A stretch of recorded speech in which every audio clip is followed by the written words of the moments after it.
Two big movies were out this past weekend, The To-Do List and The Wolverine. And here to tell us what he thought, our movie critic, Will Loper. So, what do you think? Well, I have to say this past weekend wasn't too bad for movies. I actually enjoyed both of them. First off, The Wolverine. The good news is the claws actually look like they are attached to Hugh Jackman this time around. The even better news, the movie is very enjoyable. Hugh Jackman, awesome as always. I was engaged throughout. There's some really great action. There's this top of the bullet train scene. It puts the train scene in Mission Impossible to shame. Oh, yeah. It's pretty epic, and yeah, it puts the franchise back on track. It does start to get a little long by the end. There's a lot of villains too. It sort of piles on some twists, and it starts to get a little tiresome.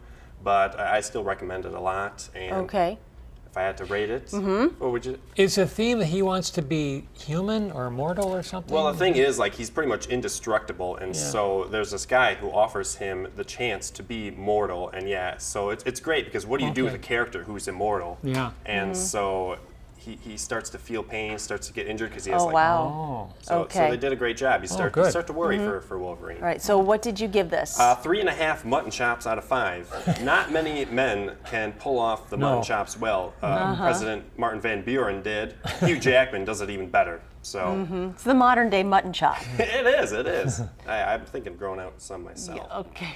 All right, so next up. Let's move on, shall we? All right. The to-do list. So this is Aubrey Plaza. She's a straight A valedictorian. She sets out to become more experienced, so to speak, after she sees a dreamy college guy playing guitar at a party. Wait, who is that? Rusty Waters. We can stay. All right, so yeah, she's a real square. She's a virgin, and she sets out this wide range of activities she wants to take part in, from French kissing to more risque activities. I like this movie. Didn't love it. You know, I thought it could have been a lot funnier. I wasn't laughing as much as I wanted to be. But still very entertaining. Definitely for more mature audiences. It has an R rating.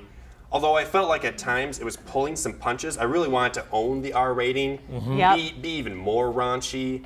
And it didn't get there for you? It didn't quite get there. It also takes place in the early 90s, which provides some nostalgia for me. I enjoyed that.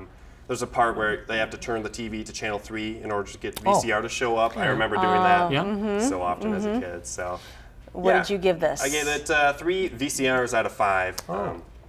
Well, so good. Not great, but still good. If you like movies like Superbad, it's definitely in the same vein.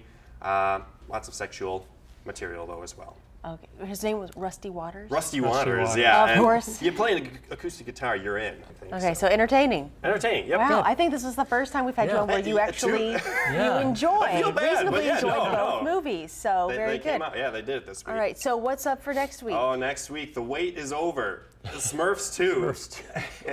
And 2 Guns with Mark Wahlberg and Denzel Washington. Wow. So Okay. I may only be looking forward to one of those. All right, I have a guess of which one that'll be, but mom's the word. All right, thank you. Thank you. All right.